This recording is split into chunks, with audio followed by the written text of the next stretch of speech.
Today we are going to talk about a witch that is buried in Mesilla, New Mexico. Now this is an old cemetery. It's called San Albino Cemetery. It's right outside of Las Cruces, right over the border from Mexico. And this cemetery has a lot of really interesting people buried here. But today we're going to focus on one in particular. This witch is supposedly buried right underneath this giant rock. There is a large rock there. You can see the cement poured all around it.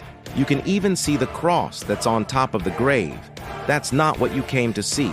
You came to see the tale of the witch that is buried here. Her name was Maria Josefa de los Santos. She was born in 1726 and she died in 1806. That's quite some time ago. During her life here in New Mexico, she was known as a curandera. Now that's Spanish for a person who practices folk medicine, so basically a herbalist.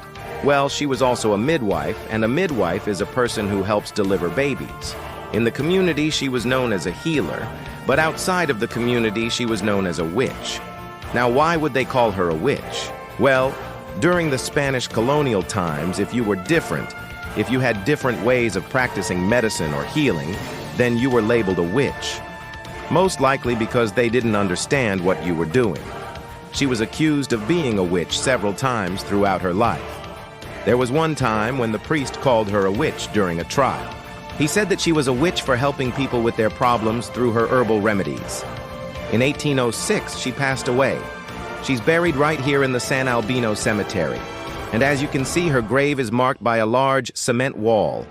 This cement wall wasn't placed here to mark the grave of just anybody. This was placed here because she was a very important person in the community. The people of Mesilla, they loved her. They respected her. They knew her for her work as a midwife, as a healer. When they were building her grave, they probably gathered this rock monolith, placed it on top of her coffin. Then they filled in the hole and covered it with cement. And then they placed a cross on top of the grave. If you ever go to Mesilla, New Mexico, and you want to visit the witch, you know where to find her. It's right here in the San Albino Cemetery. I hope that you enjoyed this video. If you did, please hit that thumbs up button and don't forget to subscribe. I want to thank you for taking the time to watch this video, and I'll see you next time.